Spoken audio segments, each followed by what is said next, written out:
Yo, what is up? We are back. This is me, No Crypto with No Border Sports. My cohort Waruna is on hiatus in Sri Lanka, I think overthrowing the government. No, I'm joking. They just toppled their prime minister, and he's over there. But I've got a wonderful guest with me today from another part of the country or another part of the world. Paul Hope from the UK, a diehard 49ers fan. Paul, what's up? What's up? Thanks for having me on. Yeah, big part of the 49er Faithful UK. So delighted to be here to talk all things 49ers. Yeah. Let's talk about first your little community over there. How big are you guys? What you guys got going on? So we have a Facebook group with about 2,500 members, and our Twitter account has 4,500. We're approaching 5,000 members. So basically, fans in the UK, we have a closed Facebook group where we all meet up, talk about merchandise, meetups, the game. Any given Sunday, we have a game day thread. It gets about 2,500 comments. So obviously, supporting a West Coast team, you're up till stupid o'clock in the morning in the UK. So it's always great to have other fans that you can communicate with. Right. You may have seen, for those people who follow me and the 49er Faithful on social media, our president, Lee Gowland, was out in Vegas for the draft. He actually announced pick 172, Samuel Womack. So you may have seen that Samuel Womack is already a fan favourite on this side of the pond, because obviously that was absolutely an amazing achievement for us. I would have been in Vegas, but as I said to you off air, ruptured my Achilles in January. So unfortunately I couldn't fly. So I was at HQ on this side of the pond, constantly sending the pictures out, the tweets out, and we were trending at one point in draft weekend. So little old 49er Faithful UK was trending. So we're quite pleased with the progress we've got so far. Yeah. You guys are definitely diehards. I've seen a whole bunch of your crew, and you guys all, always sporting your gear. And like the picture with you and your daughter out today in the sun, you had the Golden State jersey on. And I was like, oh, I guess he's just not a 49. He is just, locked in the Bay Area. You know what I mean? Like, that's his. So let's broach that. How did you become a 49er / Bay Area sports fan? So the Bay Area is only new. So I have to admit, it's been pretty epic. 6 months ago, the Golden State Warriors jerseys were on sale. I decided that when I do make the journey across the pond, because I haven't done that yet, I'm going to follow the example of my good friend Lee Gowland, and I'm going to go to a Stanford game. I'm going to go to a Warriors game. I'm going to watch the 49ers. So admittedly, my NBA knowledge isn't great, but the last 6 months have been brilliant to see a championship.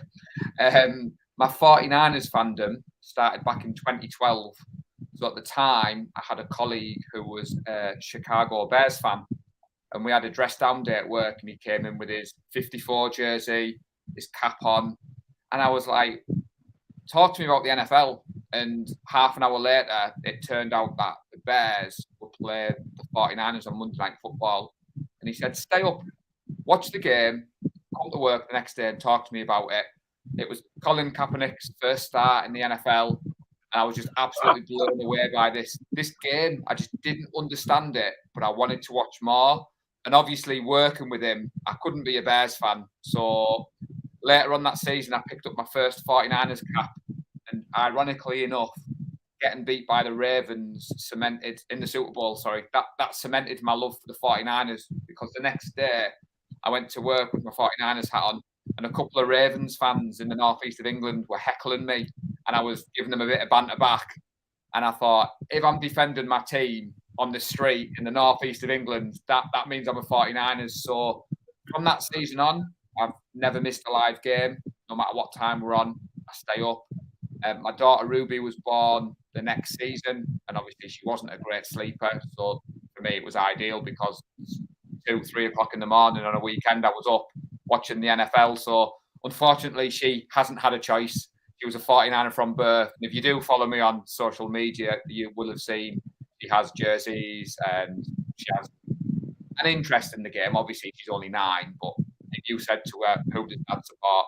Who's George Kittle? Who's Jimmy Garoppolo? She has that understanding. Oh, yeah. No, I named my daughter Faith. I don't know if you know what that would be in reference to. I played it off because my ex is a religious lady, and I was like, oh, there you go. You know what I mean? Like, hey, you know, this and that. But really, come on now. It's Yeah, that's pretty epic. I think at the time, I think if it had been a year later, I don't think I'd have got Colin in there because Kaepernick was my first love in the NFL. He was my first jersey. And at the time, my journey began with a Super Bowl run, an NFC championship run. So I thought, oh, this is brilliant. Every year the 49ers are competing. Then I stuck by, so I've earned my badge of honours. I stuck by Jim Tomsula, Chip Kelly, you know, Brian Hoyer throwing a pick six against the Rams on a Monday night at 1:30 in the morning in the UK. make you questioning your life decision. Oh, you know, and then obviously with the Shanahan era, and yeah, it's the community we've got over here is amazing. You'll have seen we have the Union Jack, which is the United Kingdom flag, in their colours of the 49ers. I've seen that. Yeah, Lee Gowland, the president, had taken a couple over to Vegas, and he decided to say in the group, I've got 3 or 4 for sale. 89 orders later, I think the flag company we found are very happy because those flags have gone out, and it's been great. I said to you earlier on DMs, we've actually had a bit of sun on this side of the pond for a change. So today in the group, there's been a lot of photos. Like I said, I was out with my 49ers cap on, a Warriors jersey, and the community's gone from strength to strength. We have a couple of in-season meetups, so the NFL isn't in the bars over here because it's a Sunday game. Some of the games run late. You tend to watch the games at home on your own, talking in the group. So once or twice a season, we organise a meetup. So we move around the UK. So last year, for example, we went to Bristol. 35 49ers fans from all across the UK turn up. We invade a sports bar. We watch a game together. We have a few beverages. And they've gone from strength to strength. We have a Super Bowl meetup every year. So that's always booked at the start of the season. So the Super Bowl run when we got beat by the Chiefs, we booked that Super Bowl meetup at the start of the season when we went 3-0, 4-0, 7-0. It was like more and more people started adding on. And obviously, as a 49ers fan, you'll share my pain that everything was epic for that last 10 minutes. And when the lights came on at 5 a.m. in the morning and you saw 55 despondent 49ers fans questioning, so we definitely need to see us get a Lombardi at some point because there's been some painful nights on this side of the pond. See, that would even be worse. Like at 5 o'clock in the morning, like now I've got to find some way to go to bed. It's going to get light out here pretty soon, but I'm questioning how this travesty is happening. So let's, you brought up your first 2 years going to the Super Bowl and show. I was born 5 months after the catch.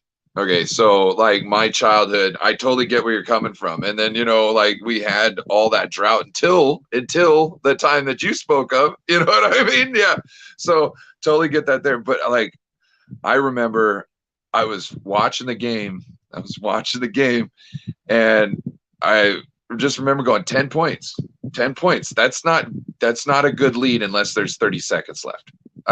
You know what I mean? Like with this guy, that is not good unless and I haven't watched that game since, so I can't remember what was the cataclysmic thing. But so the house I was living in at the time flooded because of the river the day beforehand, right? So I had gone to the store, gotten me 2 18-packs, some cheap beer, and I got drunk while the house flooded. You know what I mean? So the next day I'm kind of nursing a hangover.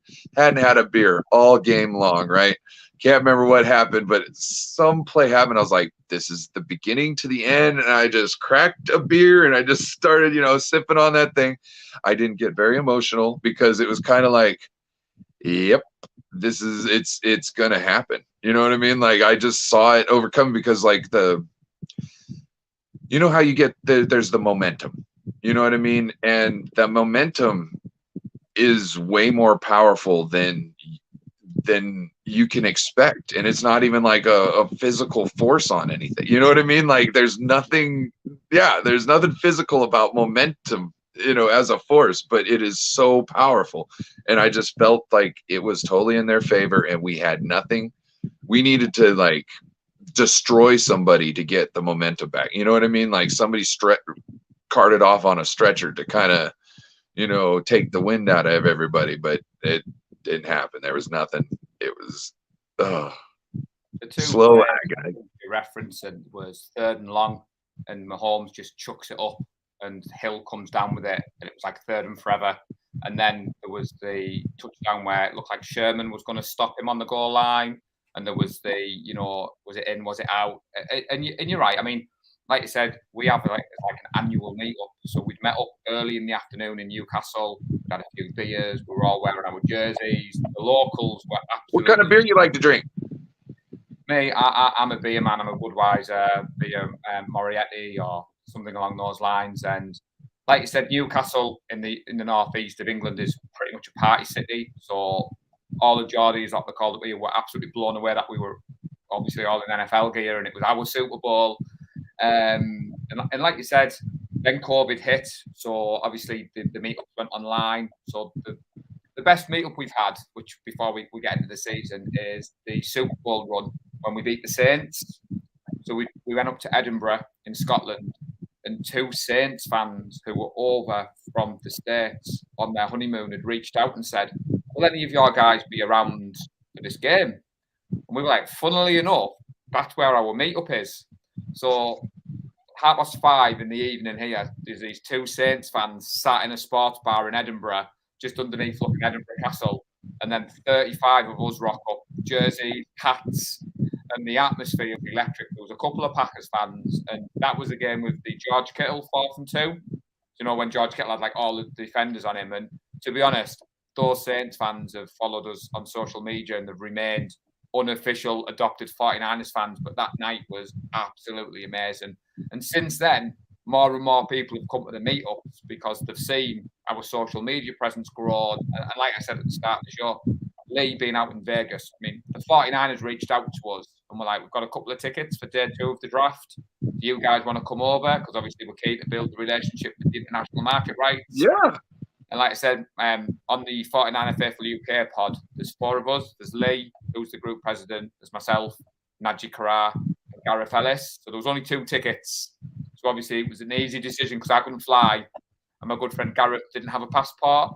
So Lee and Najee went over just thinking they'd be there for day 2 of the draft. But the 49ers looked after them, got them tickets again for day 3.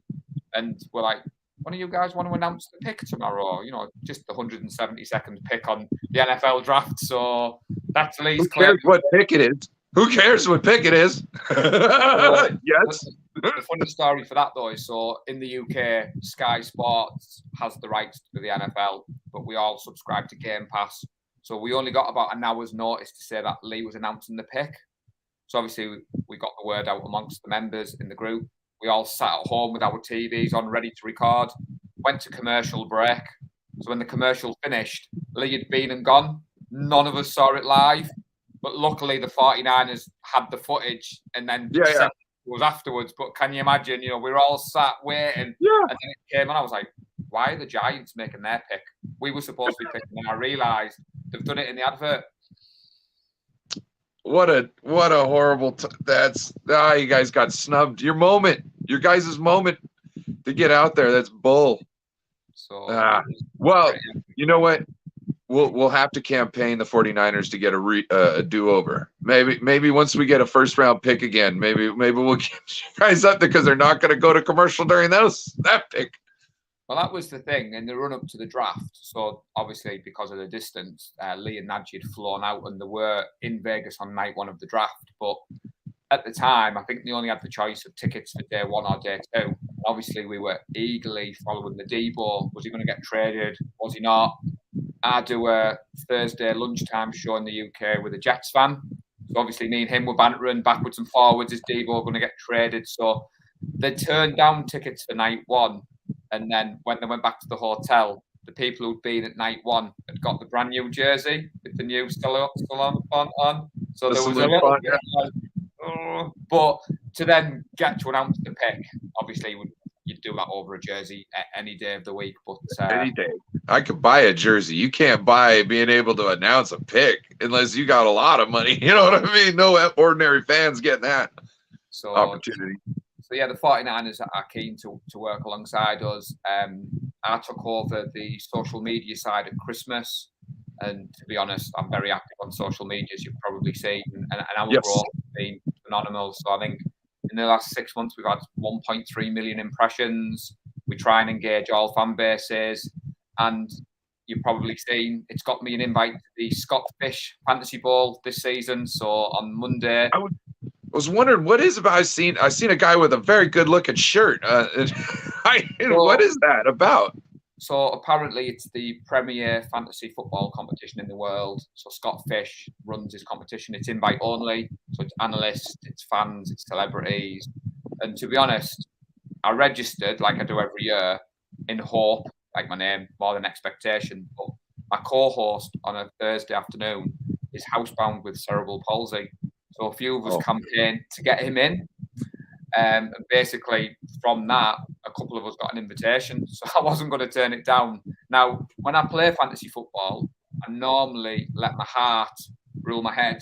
And I normally have a lot more 49ers players than what maybe I should be. So for once, I am going to try and play seriously. But I have a feeling I may end up with Trey Lance, Deebo Samuel, George Kittle, Brandon Ayuk in my 11-man roster, because if they're there, I'll be taking them. Yeah, don't pick up our running backs because it's running back by committee. But yeah, having the dual threat, that's definitely something to go after. Let's kind of move to what's happened this off season. The off season moves. I know you've been following them very closely. Obviously, with you blowing up when was a cornerback? Yeah, Samuel Womack. Yep. And what are your thoughts about this offseason? What are your obviously? I'm guessing you love the Travarius Ward pickup. What didn't we address? Because we know what we addressed. What would you like to see us gone hard in? Well, funnily enough, when we did the draft preview, 49er Faithful UK, all of us said we won't draft 9 players. We haven't got many glaring holes in the roster. We'll move around a bit. So it just goes to show what fans know, because not only did we draft all 9 draft picks, we also picked up 22 undrafted free agents. And I was more Donovan West when I was doing my mock drafts. I was taking him in the 3rd round because you didn't know what was going on with Alex Mack. So to get Donovan West as an undrafted free agent, to get Jason Poe as an undrafted free agent. Now, I don't watch a lot of college football because people who know me, I invest a lot of time in the NFL. So in my house in the UK, NFL Sunday starts at 6 o'clock. So from 5:30, I have my 2 TVs in the front room. I have all my fantasy team, and my good lady looks after the children, and I'm allowed to watch 11 hours of NFL. So I can't really watch the college football on a Saturday. So what I tend to do is follow the experts who know what they're talking about. And then after we draft the players, go away, look at stuff on YouTube, look at here. Now, taking Jackson at 61 didn't surprise me, because we know the 49ers love a good edge rusher. At the time, I think there was a knock on Jackson because of his weight gain, loss in college. His tape didn't jump off. But when you dig into it, he was only doing what he was asked to do by his college coaches. Exactly. And the fact that he was impressed at OTAs, and we were chuckling on this side of the pond when Nick Bosa came out and said, "This kid's all right." If Nick Bosa, he's got the bend. And the good news for us is it's a position of strength. Jackson doesn't need to come in and be an every down player. We don't need him this year, really. If he can be half of what Nick Bosa is on the other side, and he can rotate him with Ibukam, Charles, Armstead, all the other guys. If he can come in and actually start, giving us something good, like halfway towards the end of the season, that's all we need. We don't need him to come out and be a starter. We got guys for that. If he can be something towards later in the season when we're making like a playoff run, that's that. I envision him being something next year. You know what I mean? Well, the 49ers tend to draft with one eye on next year. Look at Aaron Banks. A lot of people looked at Aaron Banks last year, and Shanahan came out and said, "I'm not necessarily drafting for this year." Look what he did with Trey. Yeah, Trent Williams, obviously the greatest offensive lineman in the world. I love Trent Williams. He came out with OTAs and said, Aaron Banks looks 10 times better. He's had last season under his belt. He's listened to the coaches. He's got his body in the right condition. I mean, obviously, as 49ers fans, you look at the offensive line and you think maybe should we have taken a couple of picks higher up. But I mean, for me personally, we took Price to take off some of the workload of Debo. So obviously last year, Debo was thrust into that running back out of necessity. And I think they've addressed that need. I think we'll still see Debo in and around the red zone and on the goal line, but I don't necessarily see him doing the carries up the gut. I think that's why they've brought in a bruise and back like Price. Danny Gray, obviously Trey Lance has got a cannon. Danny Gray's a speedster, so you've got that deep threat because, like you said, defensive coordinators last year looked at the 49ers. Jimmy Garoppolo won't beat you long. So for me, it points to that was good. I was trying to think who else we picked up in the draft. I was trying to have a look.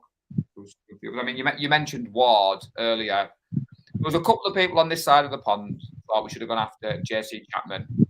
We were never going after an elite corner, but I do the Shank Club on a Saturday afternoon, and Mr. Smug, who's one of my friends on there, he's a Chiefs fan, season ticket holder, and he sent me a message to say, Ward is a player. You've got yourself a player then.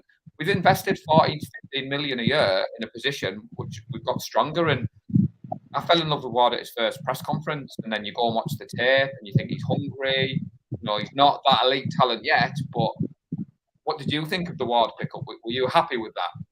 So what I see is the 49ers go after guys who can tackle well and cover well. They don't go after the guys who get the interceptions. Now, the reason why I think that's okay is because if you're going to go after people with your defensive line, they're going to cause issues that are going to make people that don't ordinarily get interceptions. They're going to give them opportunities to get interceptions. So I don't have an issue there. I as far as they go, I'm glad they were taking a step up than what we had last year, and they've actually, you know, they're going with depth and they're taking the secondary seriously. You know what I mean? I really appreciate that. Also, like, you know who I'm really excited for? I'm excited for Poe. Yeah. I want to run more jumbo offense in the first half to make the other team pull all out their defensive linemen, get them all tired, and I want to beat them up. You know what I mean? So in the second half of the game, we start using our outside zone. Everybody's tired and sore. They're not getting to the edges quick, and we just gas them. You know what I mean? Also, short yardage. You know what I mean? You ever need short yardage? Go jumbo. We're going to move some people. You know what I mean? So I like Poe for the fact that not only can you put him as an extra lineman on there, and he's very aggressive. He reminds me of Trent Williams. Like, he's mean, nasty, aggressive. You know what I mean? I like that in offensive linemen because those defensive linemen are just as mean and nasty. And if you're just going to, you know, push them away from you and not give them back what they're giving at you, I want to see somebody who's giving shots, not just taking them. You know what I mean? So, yeah, to see Poe being able to throw people around like that and be able to move him like fullback, tight end, you know, and actually have him, you know, if you just do jumbo and you're running with him as your tight end in a jumbo formation all the time, and then, I don't know, it's the playoffs, you're going, you know, it's a 4th and goal. Everybody thinks you're just going to run it up the middle. Next thing you know, you throw it to Poe, you know, out in the flat. You know what I mean? Touchdown, win the game. So there's so many things you can do with that. Also, like, we like the matchup, get the matchup differences, right? So if you come out in a big, heavy personnel and then spread them all out, people like George Kittle, you know what I mean, the tight end in that type of a situation, he's now your wide receiver 1 or wide receiver 2. You know, maybe you got Debo on the field. Now you've got different opportunities because some linebackers on the other side covering Poe. You know what I'm saying? Or, you know, so there's. Well, like you said, I mean, if you go back and watch the Rams game, the NFC Championship game, unfortunately, the Rams bullied us. And I was getting, like, you going down the same chain as me. So in the draft, we've gone bigger and you want to bully us, we'll do that again. And like you've just said, I'm chuckling. Shanahan offense, he likes to utilize the edge. He likes to get the gaps on the outside like you said, if you're running those packages you've talked about, they're then tired. Then Shanahan dips into his bag of tricks to create an outside, hit the gap, someone quick. Like, that's what I think he's decided. He's looked at who we have to beat in our division. He's looked at who we have to play in the playoffs. And you've got to give the Rams the credit. We owned them in the regular season, but in the championship game, the Rams were tougher and they outplayed us at our game, which was obviously a step too far. And it was just, I like the draft pickups. Obviously, we talked about Warmack. I mean, I didn't know much about him, but obviously we were all pulling for him on this side of the pond. We'd love to see him become a 49ers legend because that means our president will go down in history because he announced his pick. I looked at the draft. Burford, I didn't know much about him, but again, the noise coming out of OTAs, mini rookie camp is he's impressed. So he could be a key piece. And I think we're going to see when training camp starts, I think Shanahan likes to open it up. He doesn't care where he's drafted you, doesn't care where he's picked you up. You weren't a spot on his roster. And like you said, Jason Paul, some of his highlight reel is unbelievable.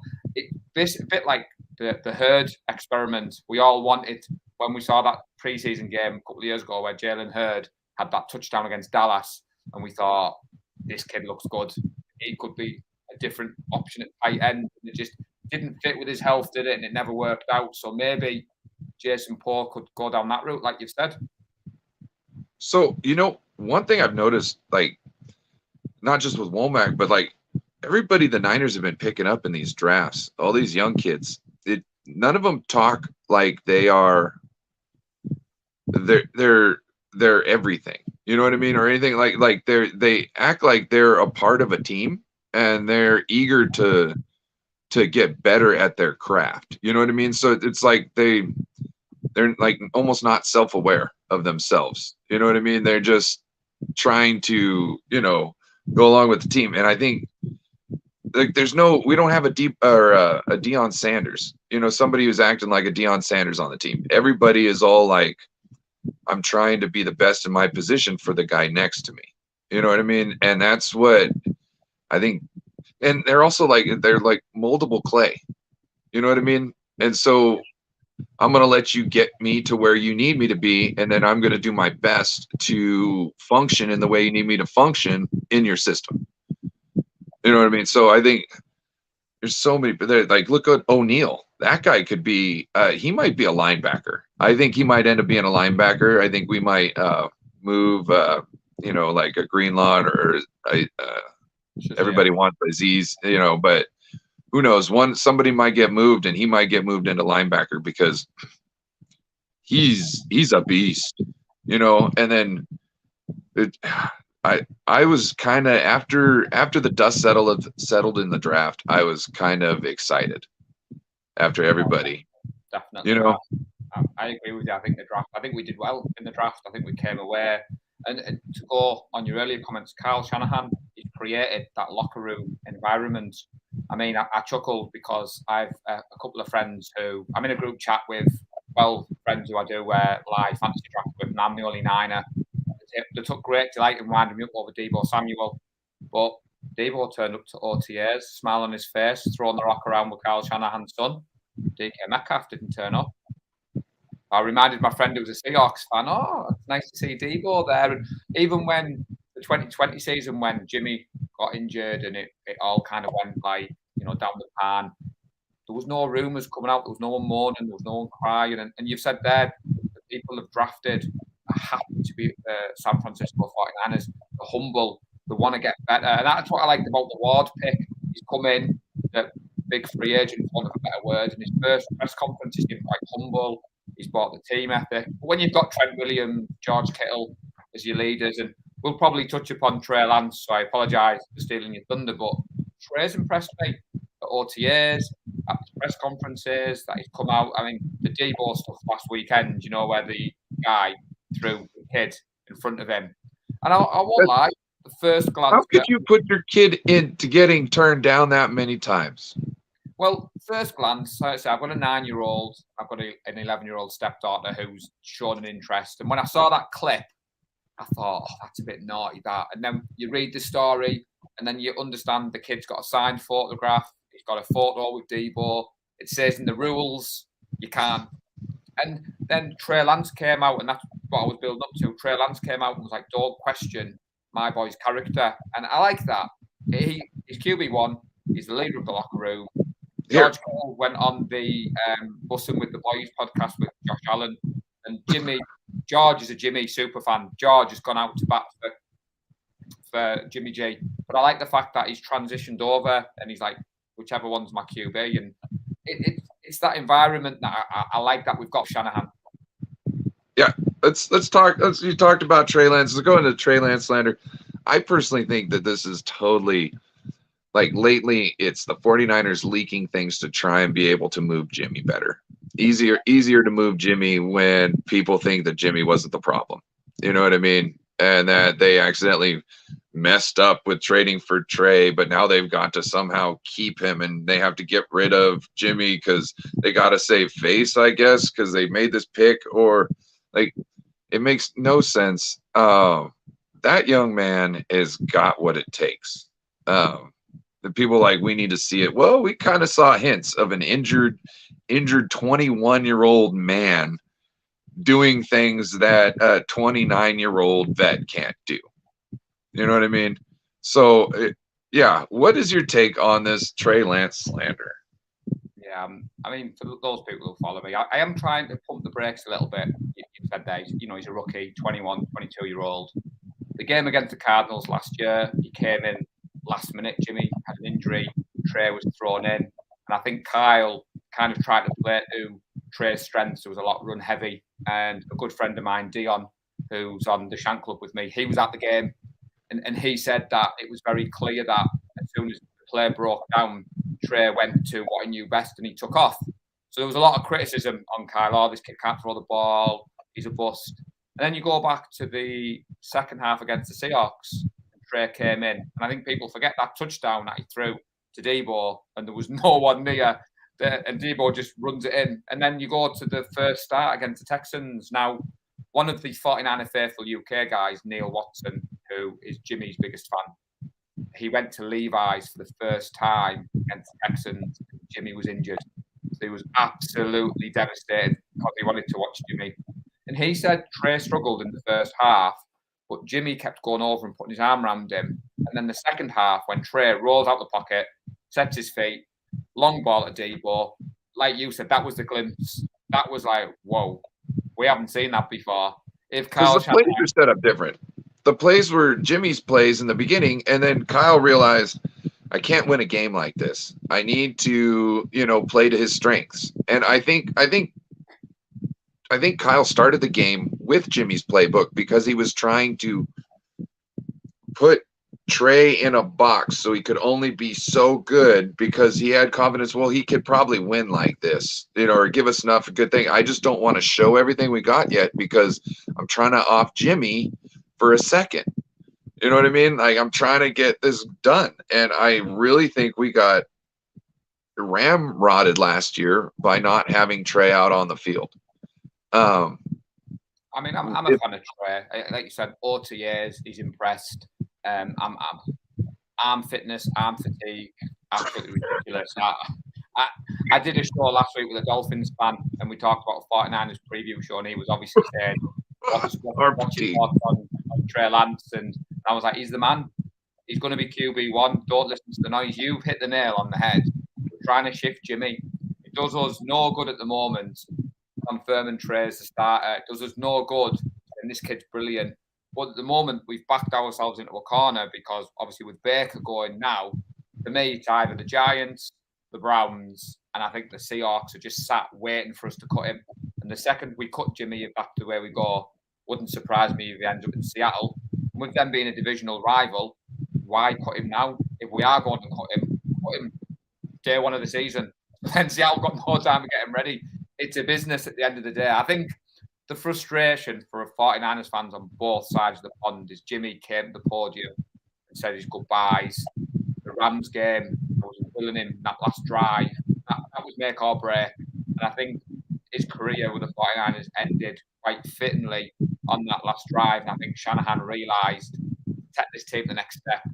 I need to, like you said, open the playbook for Trey rather than getting Trey to do what Jimmy could do.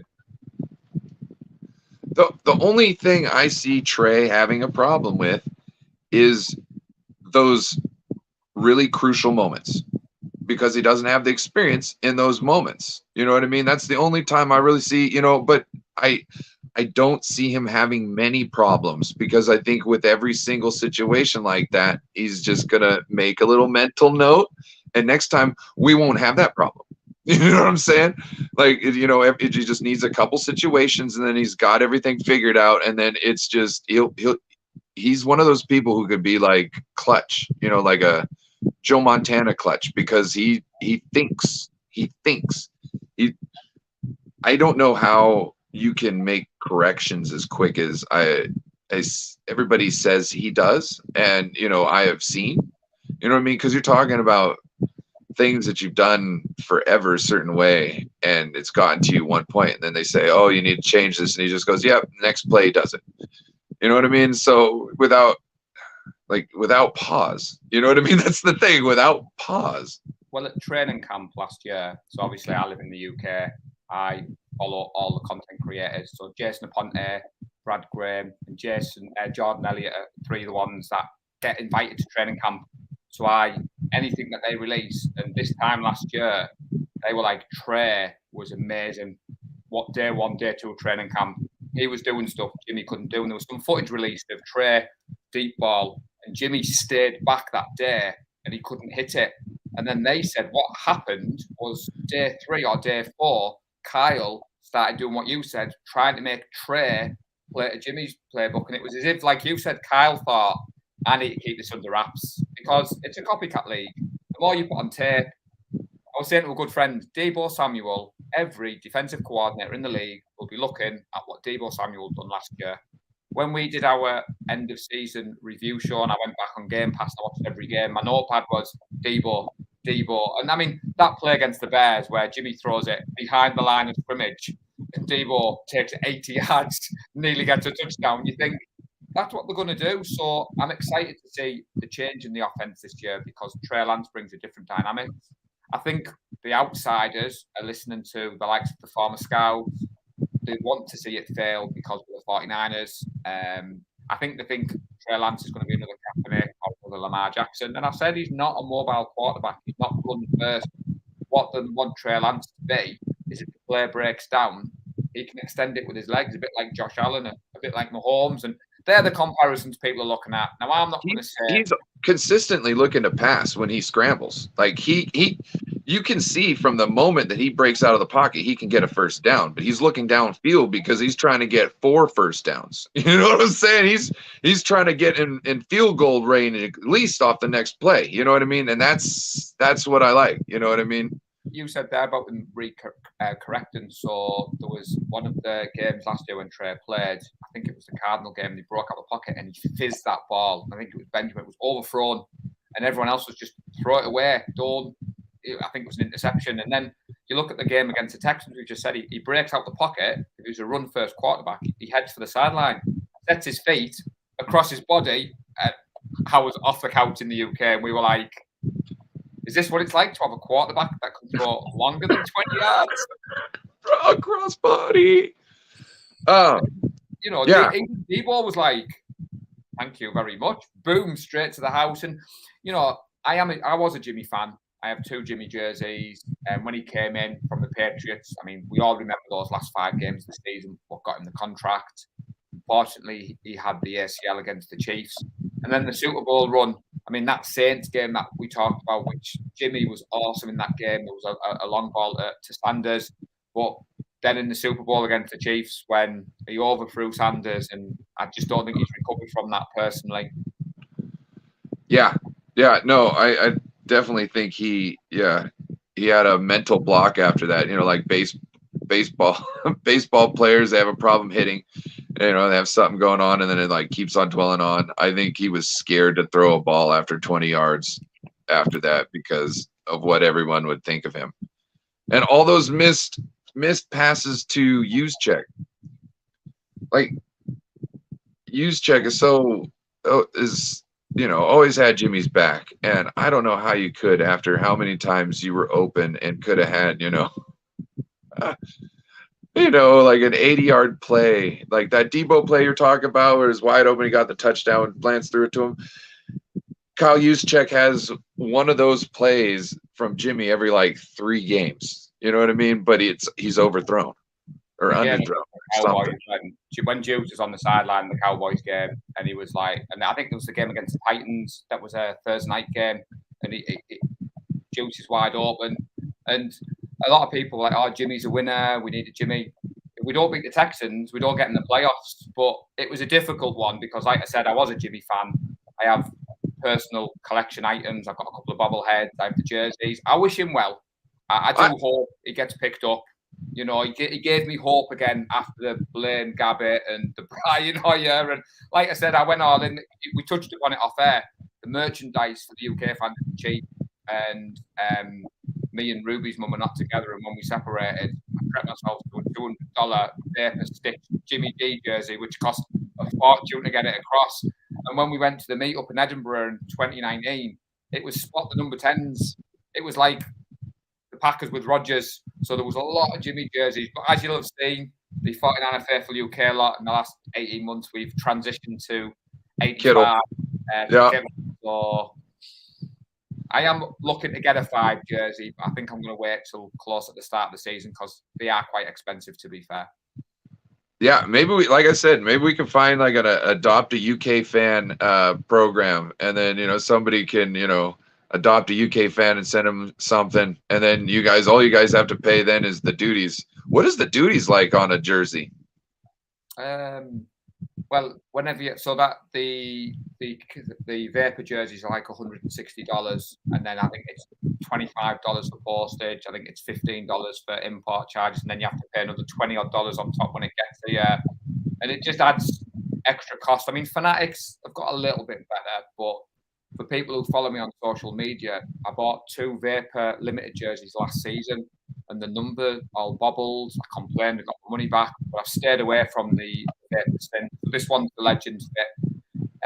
We chuckled because the 75th anniversary jerseys were released last year, and I said to my other half, I'm not going to get one. And then on release day, the 49er Faithful UK were going crazy.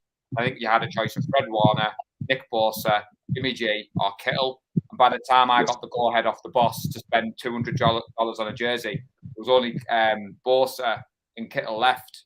So I decided to go with Kittle. And then 3 weeks later, when all the jerseys started arriving, everybody else had the same thought process. So when we had our meet up in Bristol, we tongue-in-cheek called it Club 85. And we got a photo with the Union Jack flag that we've got with the colours. And we tagged Kittle in it. And we said Club 85, because obviously if you don't know who George Kittle is, we walked in that sports bar and 22 people had 85 jerseys on. So we thought we'd own it rather than get mocked by the Vikings fans that were there. And that's where Club 85 came from. But I have seen a few 5 jerseys creeping in, which is always good to see. Yeah, I'm sure. That's just it's so weird. Maybe you need to talk to your connections at the NFL and say, hey, can we set up? Can we get somebody licensed to make apparel over here in the UK for us? We do have stuff like that over here, but the problem is the quality isn't very good. So when they get the screen printing done, if you Google it, Fanatics UK, there's a lot of horror stories where like one lad ordered the white 49ers jersey and it had the New York Giants logo on, and it had like the 49er player on the back, and the printing's not very good. So last year, because of the issues I had with the Vapor jersey, this is the Legend print, which is it's all part of the jersey, and it fits more like an English soccer shirt, so it suits me better. But I chuckled before we started. People who know me, I'm always repping the 49ers. I've got a hat, I've got a jersey, I've got a hoodie.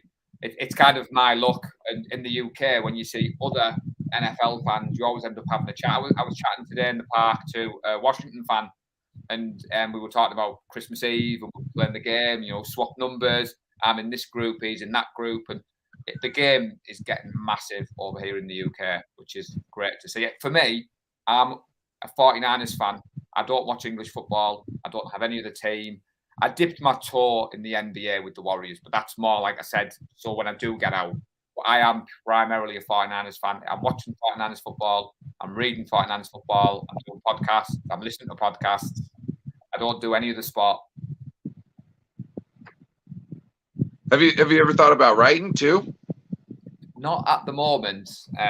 As you'll have probably guessed on the 45 minutes, I do like to talk. It is a trait of mine that gets me into trouble. But I have obviously been doing the social media, and we've had good response to that. I love connecting with other fans over the pond and doing things like this. So I always do the 49er Faithful UK pod, which is audio only, and that's basically we do a game preview, then we do a game review. When we first started doing them a couple of years ago, it was literally the people in our group listened to the four of us talk football. And then slowly the numbers have got bigger and bigger. And then when I ruptured my Achilles, I got a few offers to do shows like yourselves. And I thought, give it a go. I'm not the most confident guy, but what's the worst that can happen? If people don't like me, they'll stop watching. And I am considering doing my own YouTube channel, like you said earlier. It won't be to make any money. I don't do any of this to get rich, famous. It's for the love of the game. It's to talk to fans like yourself. And that's the knock on the UK. Like today, I was chatting to that guy in the park. And we had a good 15-minute chat. But when you're with your family, you can't. It isn't as easy as obviously if you walk into a sports bar in England and you're a Liverpool fan, you're going to meet a Manchester United fan. Wall-to-wall coverage on the TV. But with the NFL, you have to kind of look for the coverage, if that makes sense. It isn't readily available. Yeah. So, yeah, you got to find a bar that wants to just become a foot NFL bar. You know what I'm saying? Like, and then everybody can come in there, and then that's probably your only hope. Yeah. So, like you said, I mean, the international series games at London, they're always well attended. There's always fans with every jersey. I haven't been yet because I live in the northeast of England, and it's quite expensive to go to London. So my only regret as a 49ers fan was when we played the Jags at Wembley in 2013. Kaepernick scored 2 rushing touchdowns. My daughter was only 6 months old and she was born with a hole in her heart. So at the time, I'd only been following the team for 6 months. And I thought, I always vowed to go thinking naively enough to come over next year or the year after. So I have promised my partner that the second it's announced the 49ers are in London, I'm there. I am hoping to get out to Levi's in the next year or two. Again, I live 5,000 miles away, so it's not going to be cheap to get there. But trust me, when I'm there, social media will know about it. Yeah. Let's talk about the Jimmy G saga. There's reports came out yesterday about maybe the Tampa Bay Buccaneers trying to line Jimmy up as their backup quarterback to replace Tom Brady when he retires, maybe at the end of this year. Do you think Jimmy G has any trade value? I don't think we hold the leverage at the moment. I think obviously everyone knows the contract that he's on. I think Jed York has come out and said we're happy to pay him. But I know Breezy mentioned it the other day that if we do release Jimmy, obviously I think we take a 1.8 million hit on this year's salary, but then his salary rolls over for next year. So next year we could have 50 million in cap space by getting rid of Jimmy. And at this point, what would you accept? You know, a Tampa Bay going to come in and say, right, we'll give you a 4th and a 5th, or we'll give you a 5th, and at this point, where do you say this? And interestingly, how would Brady react to Jimmy G rocking up? Because it's well documented he wasn't a fan of the plan in New England for Jimmy to replace him. Hence why we ended up with Jimmy. So does Brady have any power now he's got rid of Bruce Arians? Because it was interesting that Brady retires, then he unretires, then Arians retires. So have Tampa Bay decided to go down the Rams route of kind of win now? But personally, I would take any offer because I think we as a fan base need Jimmy to move on. I think it's distracting now. I think the problem the 49ers have got is I can't see Jimmy taking another snap. Because, for example, we get to training camp. What happens if Jimmy gets injured? We're then on the hook for his full salary. What happens if, say, week 3 and Trey's have those bumps in the road that we all expect? He's a rookie. He's not going to come in and be Josh Allen and Patrick Mahomes. I mean, even they weren't that good in the first season. I mean, Josh Allen took him 3 years to adapt to the pace of the NFL. And if Jimmy's in the background, you've got the locker room thinking, we won with this guy. And I just, personally, Jason Aponte mentioned he thinks that he could see Jimmy in Seattle. So week 2, homeowner at Levi's. What? The revenge So tour. I don't think Seattle really wants Jimmy. Fred Warner is Jimmy's favorite receiver. You know what? Well, then, but just think about that. Why would you want to? He's got to be better. Why would you? Well, think about this. You're in a rebuild, right? One way or another, you're rebuilding, right? Why would you want Jimmy to come in and give you maybe a 50-50 season, and you pick middle of the pick next year in the first round, or you just all the way stink and get a higher pick? You know what I'm saying? You've got Drew Lock, who hasn't been proven, and what's his name? Geno Smith. Okay, that doesn't seem like it's a very good season. Just take this one as an L. Why are you gonna go and spend $15 extra million or whatever Jimmy, if he gets cut, would sign on your team for? Just save it, pack it away for next year. You know what I mean? Start building this thing up again. I don't see that happening. I agree with you. My only nagging doubt at the pit of my stomach since I've been a 49ers fan, the Seahawks always seem to beat us. Very rarely do we beat them. And what would be more Pete Carroll than picking up Jimmy Garoppolo and Jimmy being a blooming success in division just to spite the 49ers? And I don't think Carroll thinks he's in a rebuild, which is weird because he's a 75-year-old, 80-year-old coach, whatever he is. But like you said, the team is saying we're in rebuild. But I don't know. Tampa Bay, I mean, what would you accept as a good offer if Tampa Bay do come knocking on the door and say we fancy him as Tom Brady?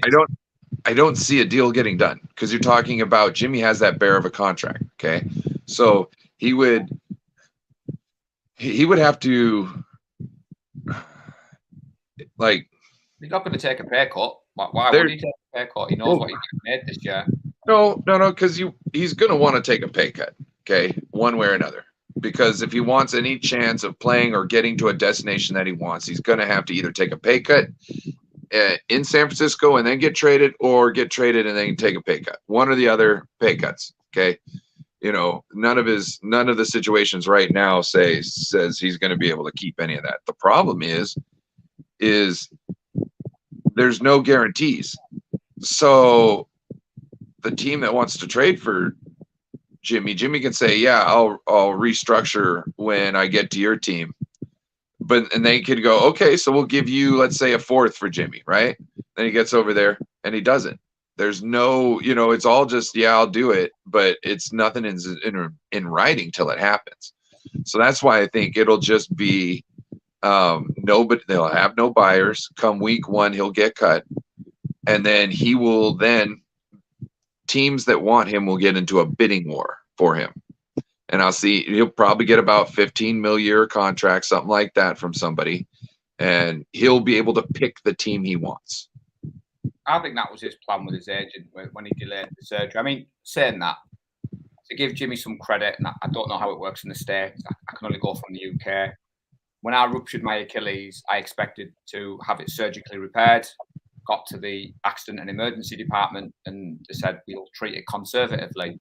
We'll see how it reacts to treatment. And then if we need to repair, you don't lose anything. And I think that's what happened with Jimmy. End of the season, I think his shoulder issues were well known. I think he's followed the advice. However, from a 49ers point of view, the time of the surgery couldn't have been any worse. And then obviously we had all those quarterback dominoes fallen, and then obviously Deshaun went to Cleveland for guaranteed money, and then one by one they all went off. And then this week Baker taking a pay cut to go to the Panthers, and a good friend of mine believes Jimmy's going to end up with the Giants. He believes that obviously the Giants not picking up Jones, fifth-year option. He could see Jimmy doing well over there. I think when Carson Wentz got picked up by the Commanders and the way that they absorbed that contract, that's when I started to worry Jimmy's situation is going to drag on. And here we are in July, weeks away from training camp, and the noise coming out from Kyle Shanahan is, what if he's fit? Might get him in and have a bit of a competition. And you're like, no, Kyle, stop saying that. I could see the Giants picking Jimmy up. Maybe not trading for him, but getting in the bidding war, because they are a very mediocre organization that doesn't really attempt to do anything that's any kind of risk. You know what I mean? So Jimmy to them might be like, oh, yeah, well, he throws interceptions, but look, he's got that quick release, and he's very good in the short pass game. We could just short pass it all day long like the 49ers had to. Yeah, that look, they got to the NFC Championship. We haven't gotten to the NFC Championship in a while. That's a safe bet right there. You know what I mean? They don't see it's a safe bet, but in a position where you need to have a good a top tier person for the most part running the thing if you want to win it all. You know, it's almost like striking gold to be able to win a Super Bowl with a low tier quarterback or an average quarterback. Because when everything breaks down, you need somebody who has the talent and the mental capacity to figure out how to make something work. And that can also be said on both ends. You know what I mean? Like a quarterback and the wide receiver. They need to know where they need to go to get to what needs to happen. You know what I mean? That's Russell Wilson, Lockett. They're one of the best at it. Like those people, them two have like they're connected in their brain. You know what I mean? Well, look at Rodgers. Look at the game, third game of the season for us last year, and Juice runs that touchdown in. It was a Monday night game, 4:30 in the morning. I'm sat on the sofa. Got a good friend who's a Rodgers super fan, and he texted me and said, 37 seconds. I'd seen this movie before. Straight to Devonta Adams, get them down, we lose the game. So that's why we had the revenge in the playoff game. So don't worry, I returned the favour with said text message, which he ignored for a good week and a half. But you're right, and I think anyone who is trying to kid themselves that Jimmy has a chance, go back and watch all the games where Jimmy makes a mistake and just watch Kyle.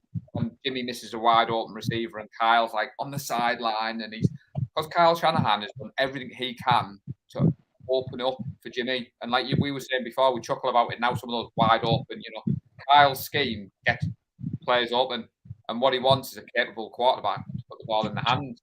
And I can't squander those plays. They're thrown in specifically. There's this. Hold on, real quick to cut you off. Oh, no, good. To get to that play, he's already called 2 or 3 other plays to make you not respect Kyle Juszczyk going out of the thing.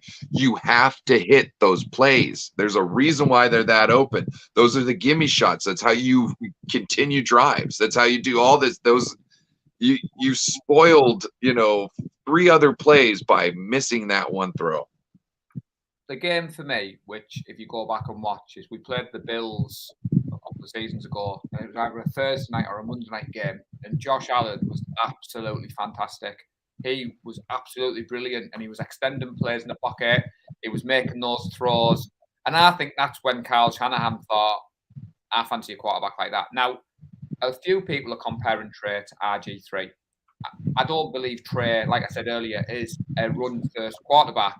But you've got to remember, I don't think Kyle wanted RG3, but he had a hell of a season with him. And Kyle Shanahan, for me, is the best offensive play caller in the NFL. I'm hyped for the season. I'm excited. I think there'll be some growing pains.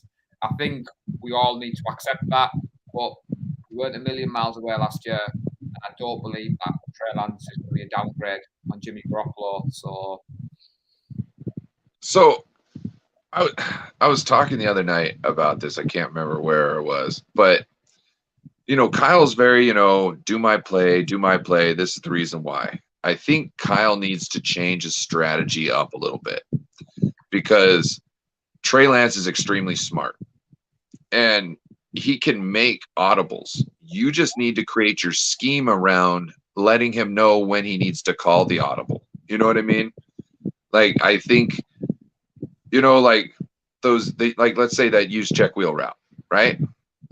Kyle will call, maybe 2 or 3 plays that will set that up. Well, maybe it's totally open on the second time and you can see it by the formation, or maybe there's something that keys up, you know what I mean? Like that it's going to, and Trey needs to know, hey, I audible here into that so we can hit that home run right now. You know what I mean? There's certain plays like run plays that, that now we're going to do a play action pass on. So even though you haven't called that play yet, it's all lined up like that play, and the defense is biting like it's gonna, like you want them to. Trey needs to know to make that audible and tell everybody else, hey, it's this other play now because we're going for the throw. And I think Kyle's going to have an issue with that, but I think he should structure his whole scheme around that and use that to his advantage, because he can essentially instill his whole mindset into Trey Lance, who is on the field and seeing it better than anybody else, essentially. You know what I mean? So I hope we. I agree. I've been saying the same. I think Carl's ego. I think you're right. I think if you look at his whole career, he's had a quarterback thrust upon him. He hasn't fully opened it up. Even if you go back to the Falcons when he had Ryan, and obviously the season he had, I think Ryan was just a slightly better version of Jimmy G. And you're right. I think I think like any relationship, I think Kyle wants to gain Trey's trust, vice versa. And I think if Kyle can see Trey doing everything he asks him to do, and we're doing it okay, he might turn it over. But the problem you've got is, as fans, are we going to be patient to see that?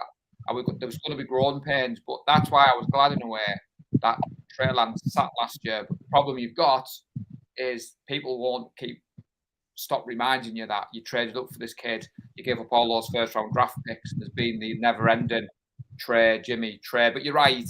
I'm chuckling because we've had those same conversations. Is Kyle's ego going to let him accept this talented athlete to go off script? Yeah, or that's why I say you should build it into the scheme, because it's not off script. He's making an audible on script. You know what I mean? Because the scheme is depicting that saying that right now you need to be making an audible because this box checked, this box is checked, and this box is checked. So it's just, will he get out of his wheelhouse and be able to trust Trey Lance? Like, really, right now, Andy Reid and Patrick Mahomes is the best quarterback head coach duo there is. You know what I mean? Trey Lance and Kyle Shanahan could blow them out of the water. I'm just saying, because Trey Lance, I think, it is close to or has more knowledge of how the game is played than Patrick Mahomes. You know what I mean? I don't think that's a strong point. I think being athletic, being able to make the throws, and that is his major standpoint, I think. But when it comes to Trey Lance, you've got somebody who might not be as necessarily athletic, but is as smart, and he's only going to get smarter.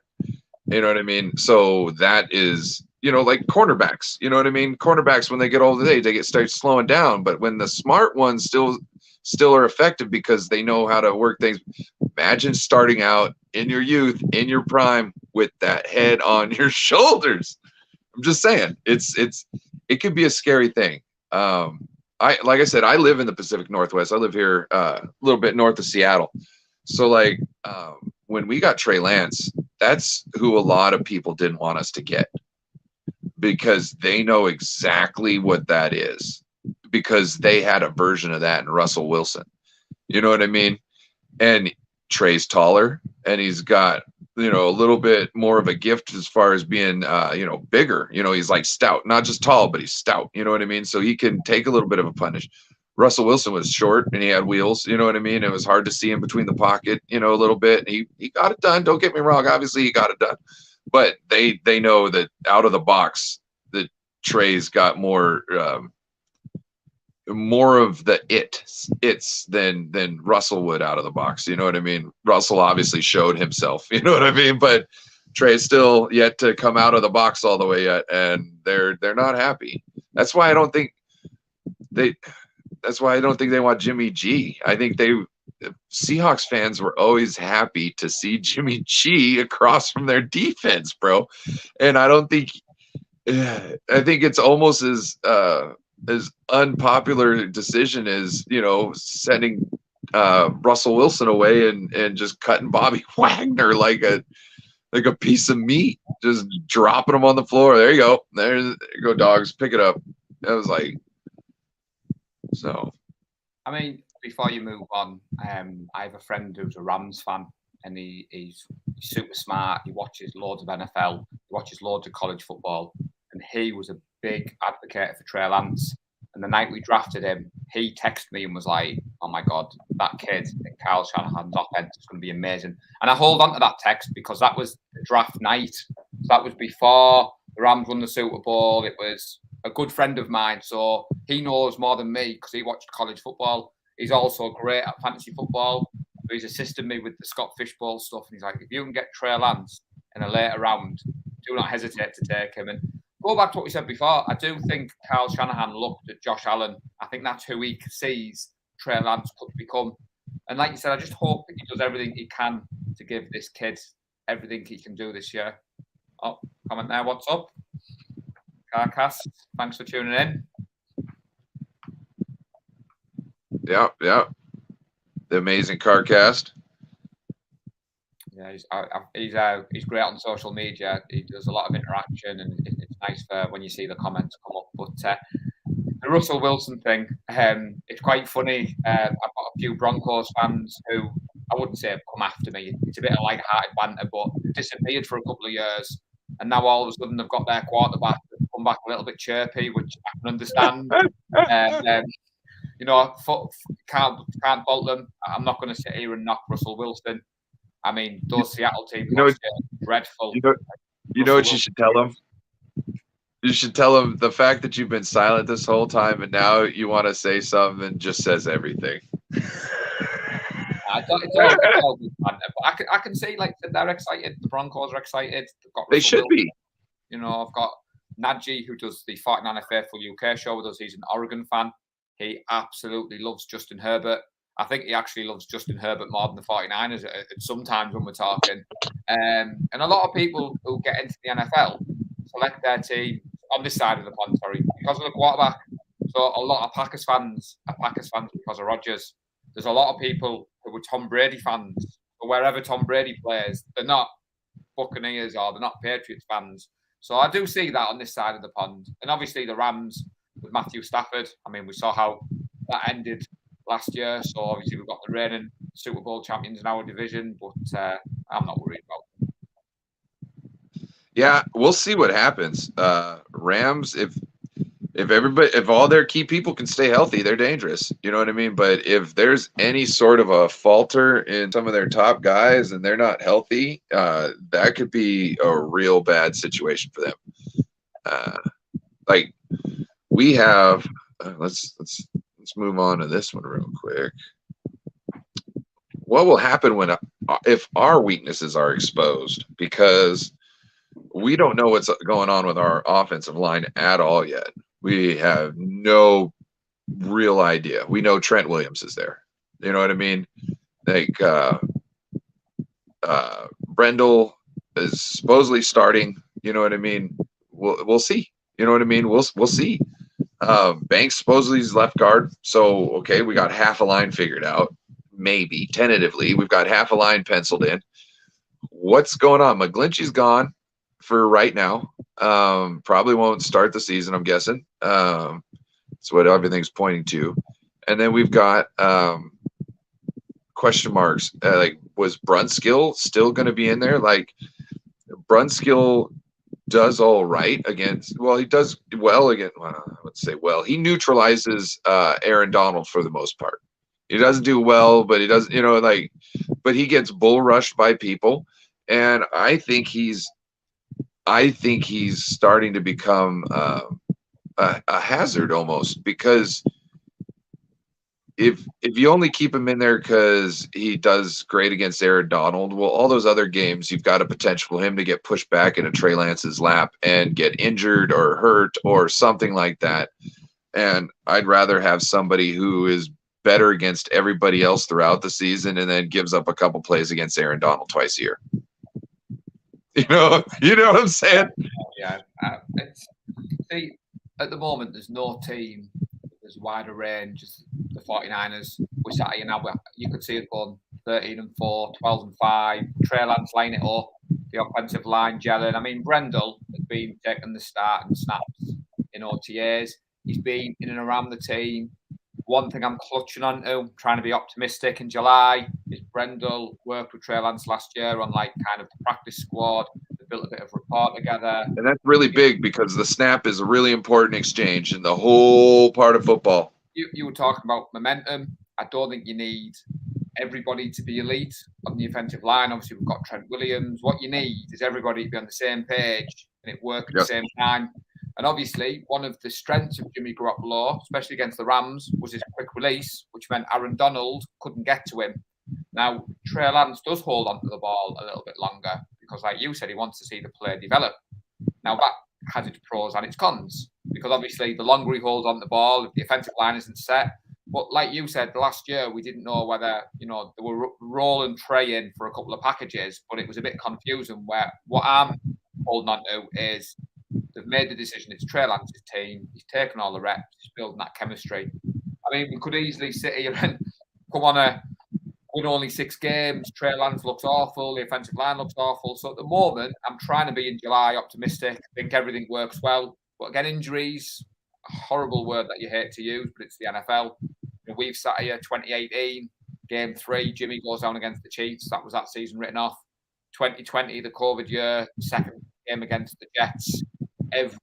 Bosa getting injured, Mostard getting injured, and then that season kind of crashed and burned. And even last year, 2019 was my favourite year as a 49ers fan because of obviously the meetups and the journey. But last year was an emotional roller coaster. I mean, 3 and 5 starts the season. Everybody wanted Kyle Shanahan back. Jimmy G gone. That rain game against the Colts was absolutely awful. To then come back to being a drive away from the Super Bowl. And like I said, our game day threads went from strength to strength. But the late night games, I had to take the next day off work purely because, like you said, the game finished at 5 o'clock in the morning, win or lose. I just had to sit down and absorb. It was like, oh my God. And then chat to my friends online. And then it took me hours to switch off. So last year was a bit of an emotional roller coaster, but I'm optimistic.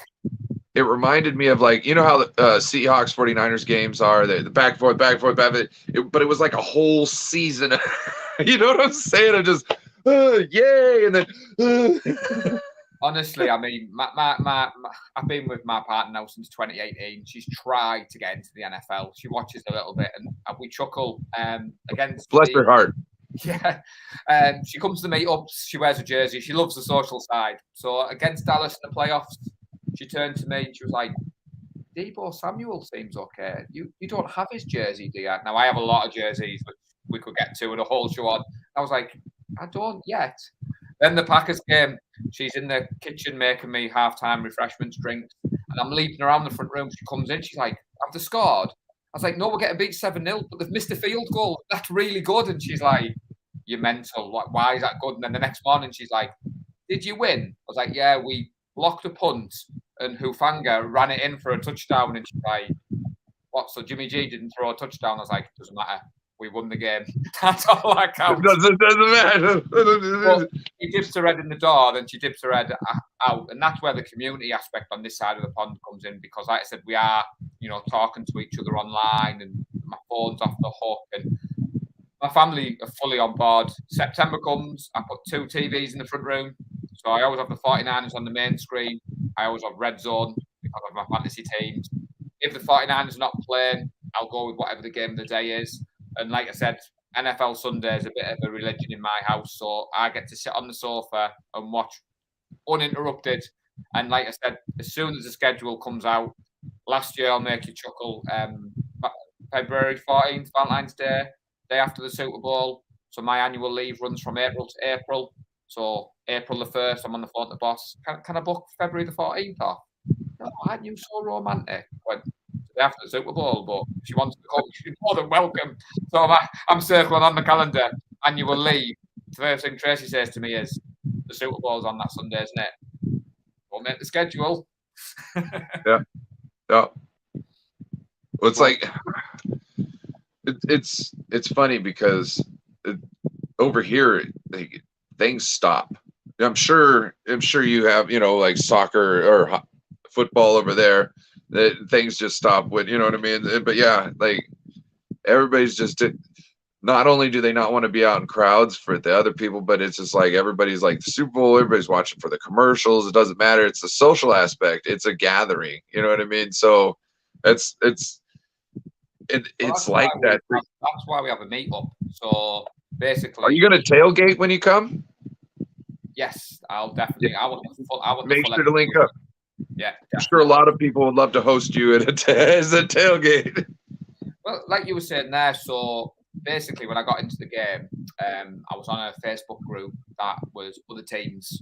And 2016, when the Panthers got beat by the Broncos at Levi's, I went up to a fan event in Glasgow, and it was absolutely amazing. It was the first time I'd ever been out in a sports bar in the UK watching the Super Bowl.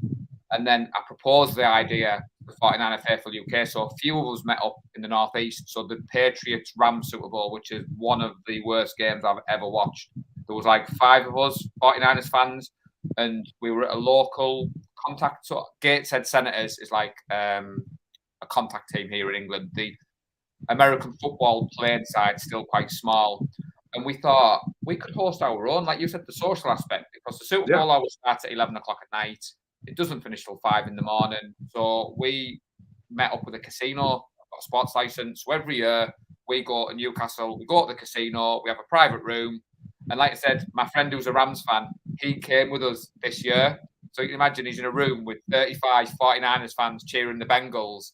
And he's there in his Rams gear, and he was welcome, and he loved the atmosphere, and he hadn't watched a game with other NFL fans. And like I said, we always book that in at the start of the season, regardless of whether the 49ers are going to be there. And it just shows that the game is getting bigger over here, and people are recognising, you know, I've been out today with me Warriors jersey, but with my NFL hat on. People know what it's like. So, but yeah, once I'm over in the States, I definitely want to tailgate. That would be awesome. Oh yeah.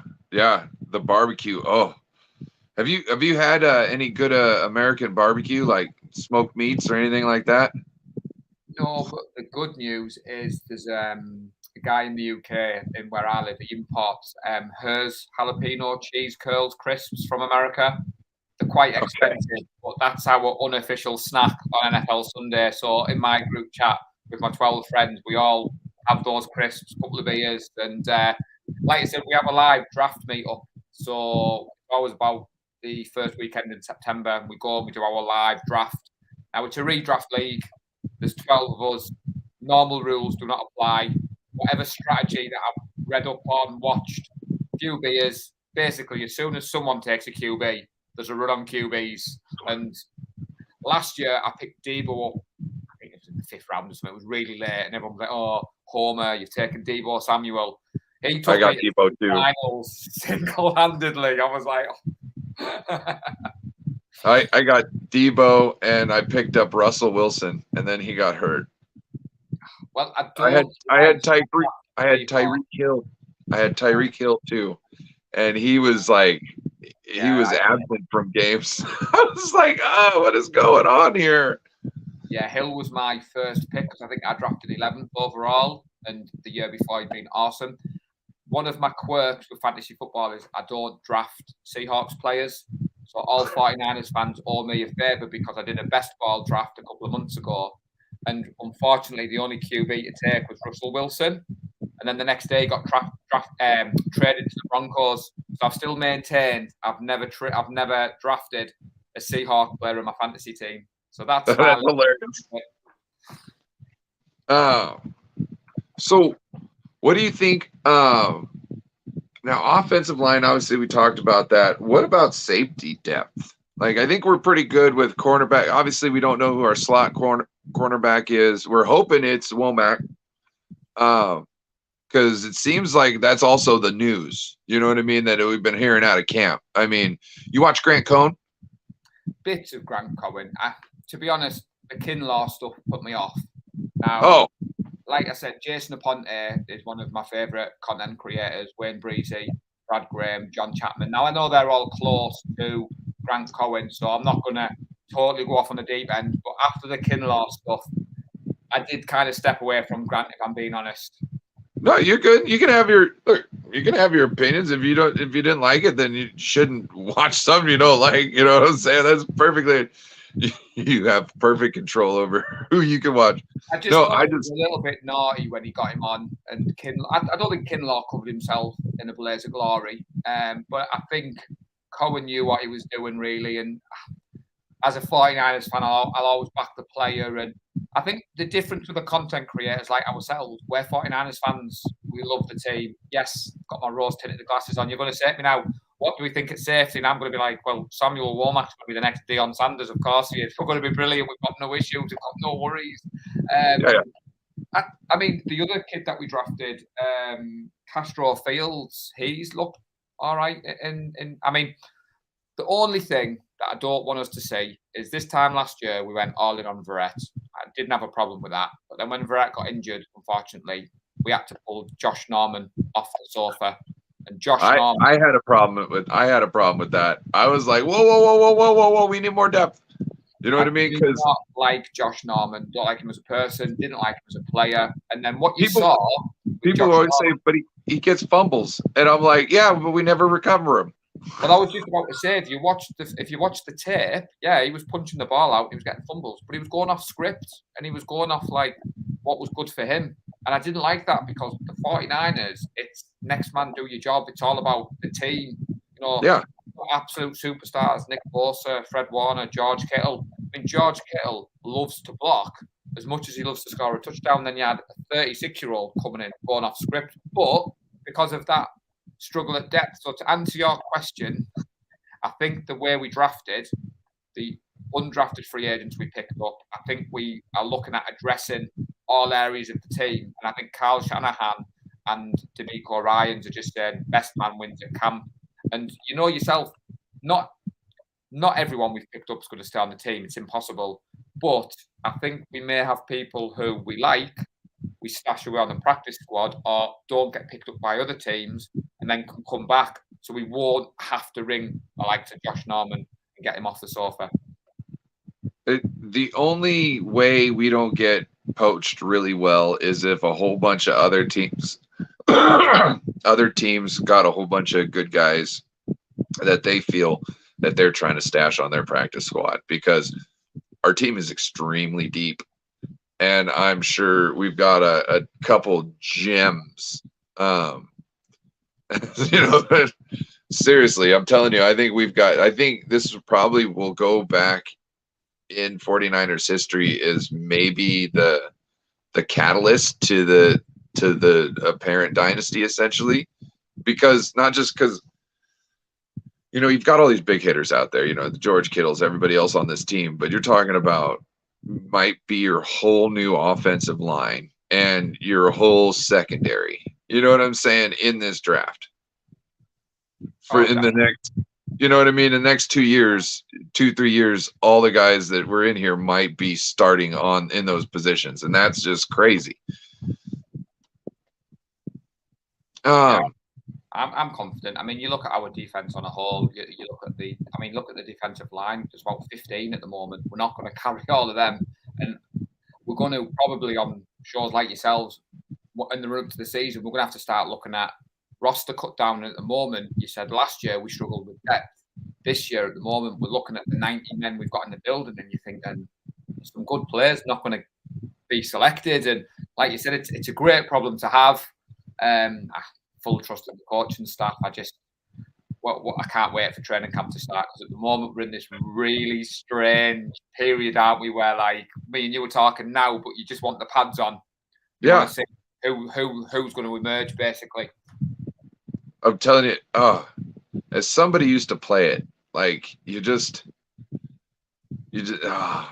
want to hear the sound of pads clacking together. You know what I mean? That's once that going, you got to get that buzz going. Like, I'm telling you, it's one of the most funnest sports to play ever with the pads. Like, there's all the risk of just getting slaughtered out there. You know what I'm saying? But at the same time, being able to do the same to other people. Oh, it's just a blast. Let's talk about what you think the season record will be. So I am between 12-5 and 13-4. So there's a couple of trap games where I've got a slight worry. I am being optimistic. I do think we'll have a good year.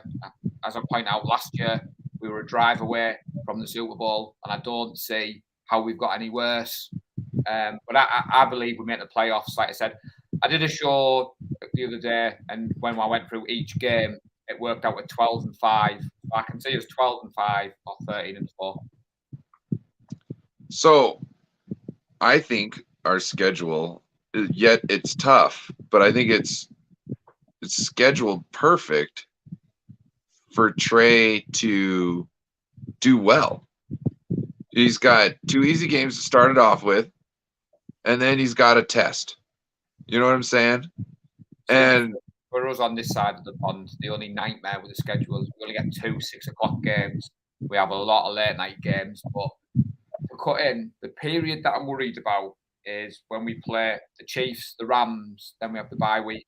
So as we all know, 49ers social media is amazing, but equally it can go into meltdown very easily.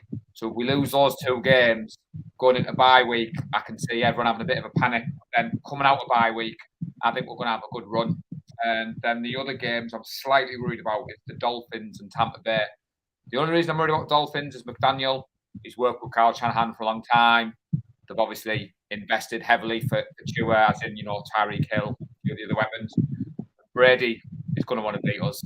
Well documented that he wanted to come. But other than that, I'm looking at the schedule, which I've got in my notes. I'm not overly worried. Everybody's scared about the Dolphins. I'm not. And the reason being is you're talking about a first-year head coach and team together. You know what I mean? Not necessarily everybody's brand new, but the major key pieces that they brought to make them more viable are new. So you're talking about Tyreek Hill and Tua don't have that Rodgers-Adams connections. You know what I mean? They don't have the Mahomes to Hill connection yet. You know what I mean? The Raheem Mostert understands the run game, but the offensive line does not understand the run game. You know what I mean? There's so many things. The only reason that I think that idea of mine could be negated is if they just do really well off the get and have their troublesome woes figured out by the time we play them. But because they're in, I believe, the second half of the season we play the Dolphins. Yeah, we play them December the 4th. Now, when I say worry, it's like you said there. You looked at it from a slightly different, sensible approach. I looked at it from McDaniel knows, Kyle Shanahan, and he's been. He does, but he doesn't know Kyle Shanahan with Trey Lance.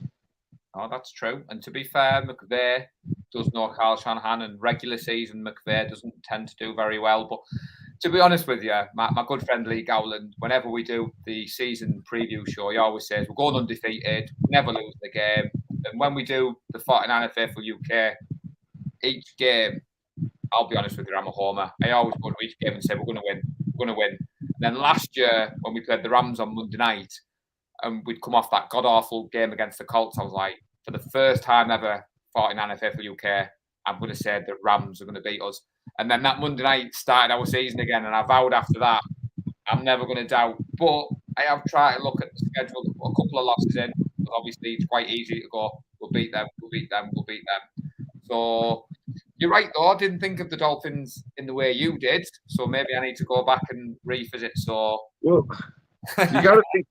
you got to think like all teams are great. Don't get me wrong. All the players on the teams are great. You know what I mean? There's not much that really divides other people except for, the things that, happen behind the scenes a lot of the time. You know what I mean? So that anytime somebody is starting as a new head coach and you've got any kind of different system, it's just going to be a little bit of a hiccup. There's not many people who can come in and just hit the ground running. You know what I mean? Unless they're using the same system. You know what I mean? There's probably other teams people think like everybody's like scared for the Chargers. Yeah, well, the Chargers, come through here and there, but they haven't proven they've figured it out yet. You know what I mean? So that doesn't mean that they are anything. They're essentially, they could be a trap game in themselves, because of the fact that they might not win it. they play tough, they come back and they do all this stuff, but they don't necessarily win everything. It's like the rate. I am worried about the Broncos game purely because of Russell Wilson. And being a 49ers fan since 2012, Russell Wilson has done pretty well against us. And the Seattle games, like you pointed out before, they're always an emotional roller coaster end to end. But I am hopeful that week 2 game, the season opener, I think Trey Lance puts on a performance personally. I can't wait to see it. I've got those receipts ready to drop. The Broncos, that one's a bad one because the whole 49ers team might have issues because it's in Denver. And being that high up, I mean, you can't go up a flight of stairs without, And it's a prime time game as well, which is why, to be honest, I have that as our first defeat of the season. Monday Night Football in Denver. Russell Wilson being Russell Wilson. And and then obviously I think we bounce back and we smash the Rams the week after. So if that's the way it plays, I would accept that. No, I could see that definitely happen. I think I had a loss there. I think when we did our thing, I was like 14-3. It was a bit of a homer, but I'm like, I really see it. I can really see us winning this one. Like, I'm not trying to make a record, just trying to figure out, what everybody would think is a good one on pay. I'm saying, hey, we could win all these games. We could win all these games. I'm hopeful that we lose. I say we lose. The Cardinals, the last game of the season, we might be in the playoffs. It might be a nothing game. It might be one of those games where you look to experiment and try some different things. So you're right. It is part of the fun of being an NFL fan. You sit at this stage of the season, you go through the schedule. I mean, there's lots of games. We could drop it. We have a better team, I think, than the Cardinals, right? So I expect us to win those. Can we lose one? Definitely. I also think that the coach of the Cardinals isn't anything really to think, much of. So, but we can still lose one. That's why it's like my record, it might have been, a homerish, but really, when you look at it, we should run through all these people. Things can happen, but really. I'd take yours over mine. I thought I was Mr. Optimistic, so I'm quite impressed with yours. So yeah, I'll go with yours. Yeah, my co-host was like, "Really? You think?" And I was like, "Look, bro." He's like, "No, that's fine. You say I'm just gonna go with this, that we lose this one." I'm like, "Hey, that's fine. You could make a case that we could lose more games than that. Just the way that I could make a case that we could win more." It's because there's so many good dang teams on there. But what I feel is that with Trey Lance getting 2 kind of easier games to start it off, then he learns very quick on the fly, right? Well, he's going to be learning against the best. And he's going to be studying on that little pad and doing all this. And all those games are going to get him ready for the next game. And he'll be able to, I think the bye week comes at the right time for this season as well. Week 9 bye week. I mean, a couple of years ago we had a bye week 3 or 4.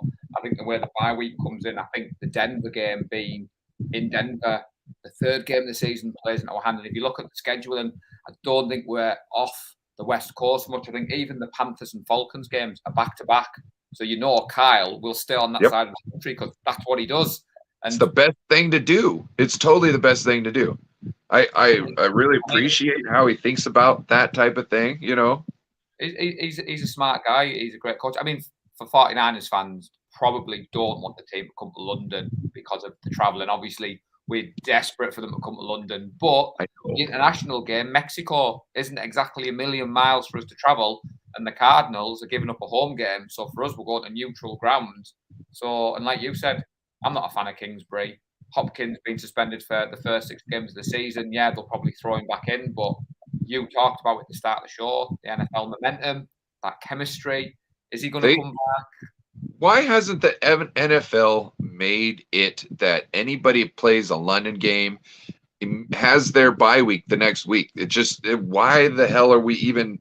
There should be no reason they can fulfill their agenda in trying to push the NFL around the world and mess with the team's record for it. Give the guys a break after it. Schedule the games. You know, figure it out. I also think we should have 2 bye weeks a year. Yeah, George Kittle mentioned that, especially now that the extra game in. I've said it. I said it before that. I also think, you know, the Pro Bowl, you know, people have been, should we even have a Pro Bowl? Yes, we should have a Pro Bowl. Yes, we should. And this is what we should do. Instead of $100,000 to a charity or $20,000 to charity, no, we're doing $1 million, $2 million for these charities to whoever wins those little achievements or whatever, best, you know, this and that. MVP, their salary does not get counted against the cap for the next year. You see what I'm saying? Yeah, you see what I'm saying?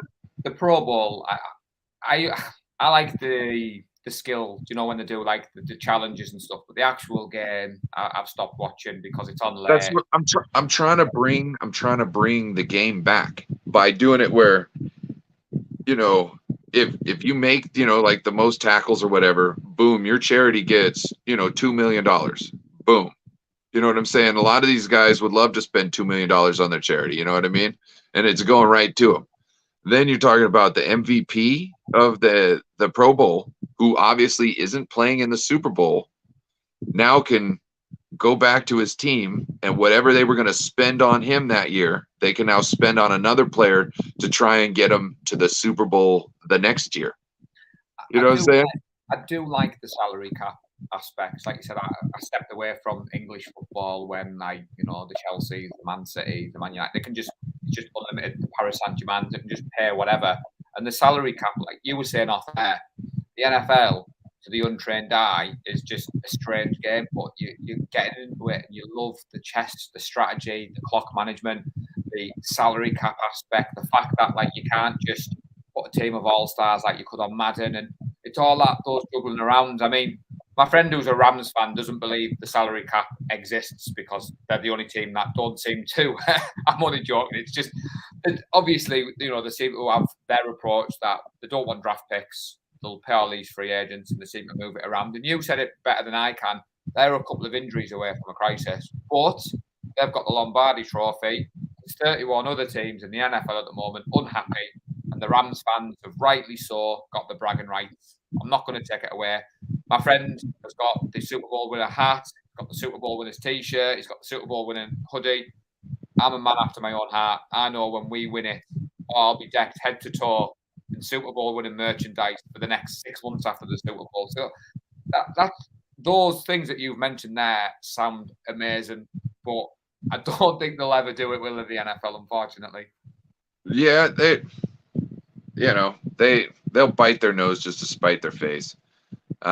It's really, it's like, if you only just listen to what the fans wanted. Like you know how right now they're talking about Sunday Ticket is going to go to a streaming service. So I think that'll be handy for some people, you know, being able to get a streaming service, not have to worry about who's in your area. And well, no, you still probably have that apply anyway.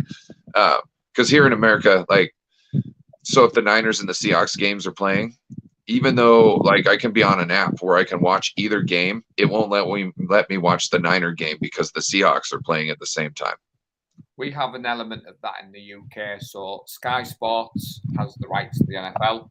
So on a Sunday, the 6 o'clock game and the 9 o'clock game is blacked out on Game Pass. So that means if the 49ers are on Sky Sports at 6 o'clock on a Sunday, even though I've paid $150 to get access to the streaming service. Now, to be fair, when I've seen that about the Sunday Ticket, Game Pass works really well in the UK. So it's a streaming service. You can watch your games. Now, to counteract that, I subscribe to Sky Sports, so I never miss a Niners game. But obviously, the cost of living, things are getting expensive. There's a couple of people who have to have either or. But the Game Pass, which is a bit like Sunday Ticket, works. And the content on there, so I watch NFL Network all year round. Like I said, I've been on watching all the games this year, but it is interesting that talking to people in the States, like you said, you're in the Seattle area, you want to go watch the 49ers play, and it'll be blocked out because you have to use like a VPN to get around it, or is that? Yeah. But I want to see them.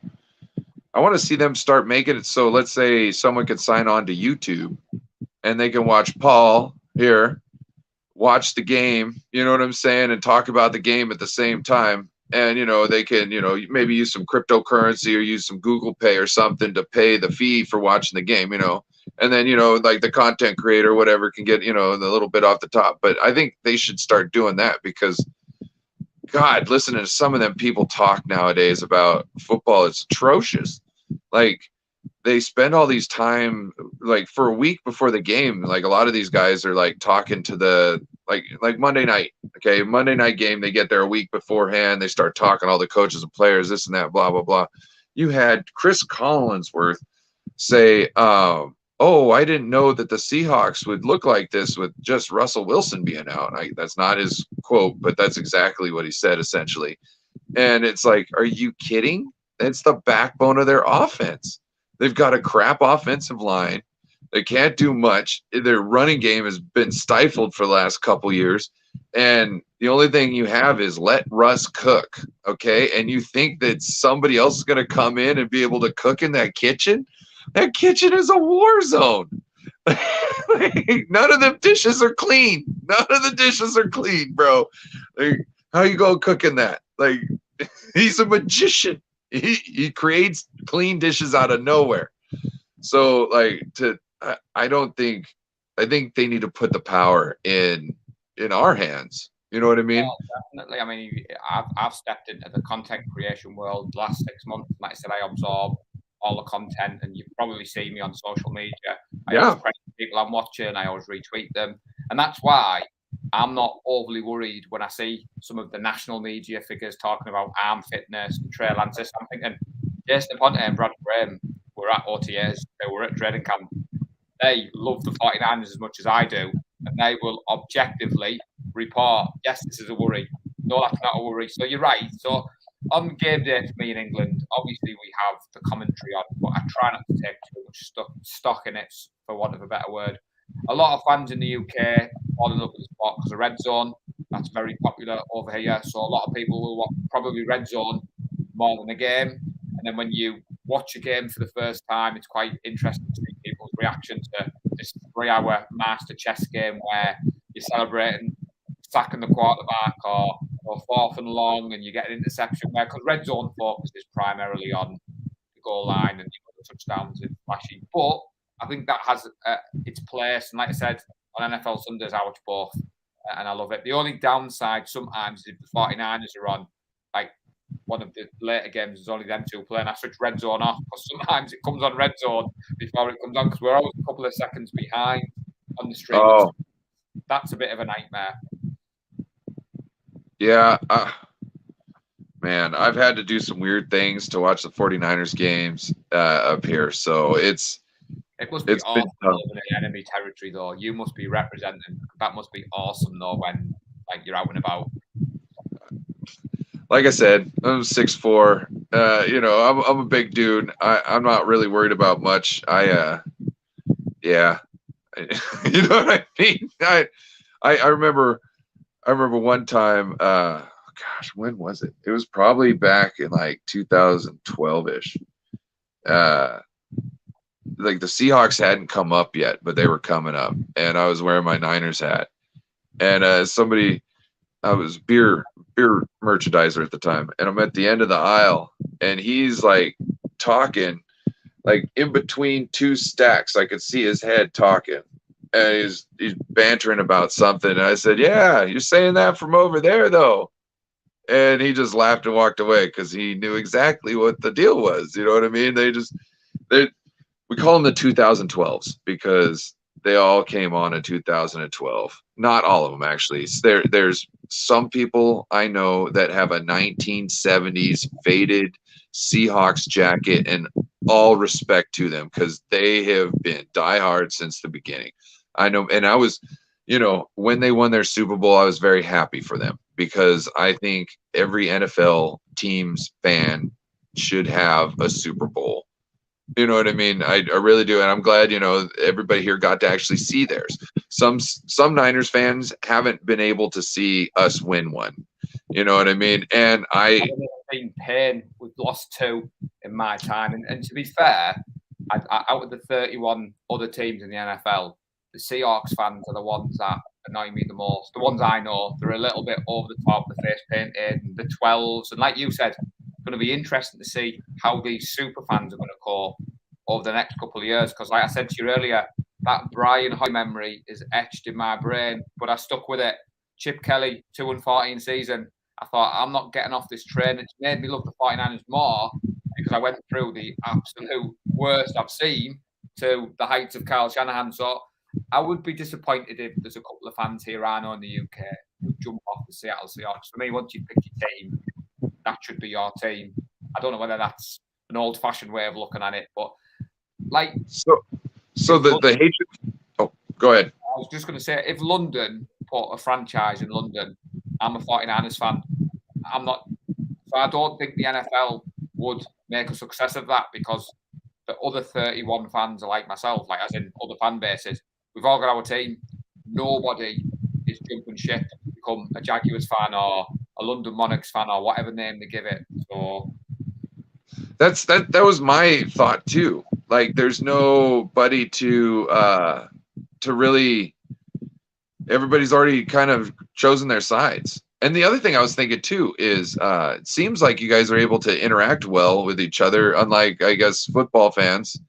I know they have to be separated, and we've got certain hooligans and whatnot.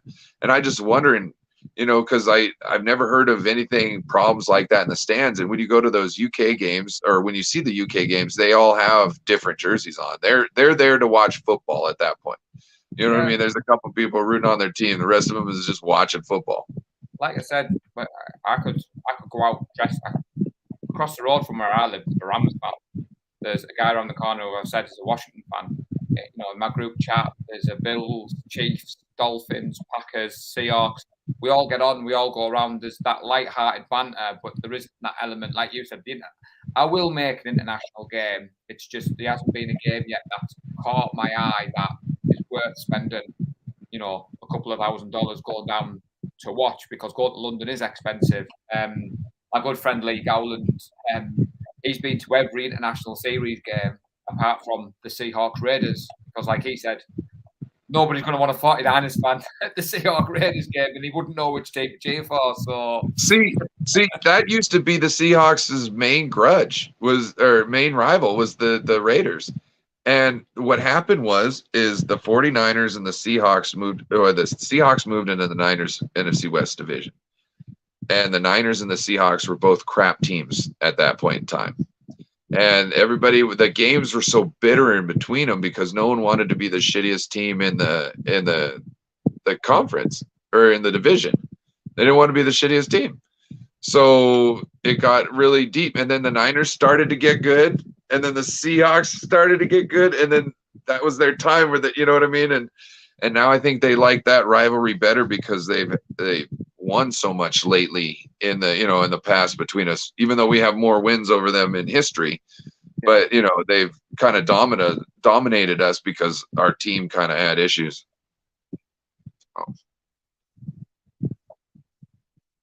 Yeah. So anything else you want to share with the people? You already told them where you... I was going to say, I've absolutely loved this chat. I just sent you a private message there. I've got a 9-year-old that will need feeding shortly because it's approaching 9 o'clock in the UK. And to be honest, been really looking forward to catching up with you. You'd have me on again.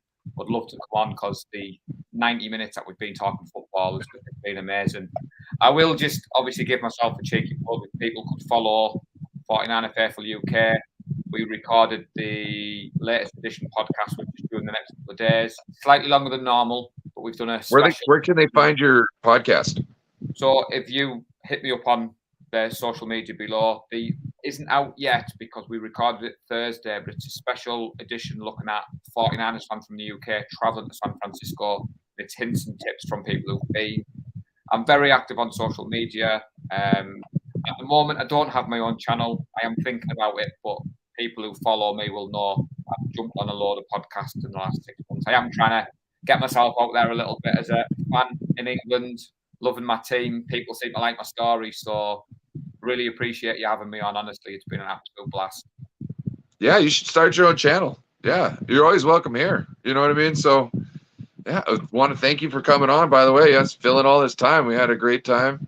Love picking your brain. I'd love to bring you and some of your gentlemen along too. Maybe have another show, something like that, where we can meet some of the other gentlemen. Maybe bring in maybe we could do like a UK NFC West you know, Yeah, convo, something like that. I mean, as I've said on other shows, the 49er Faithful UK, it's down below because I run the Twitter account, but it is a community.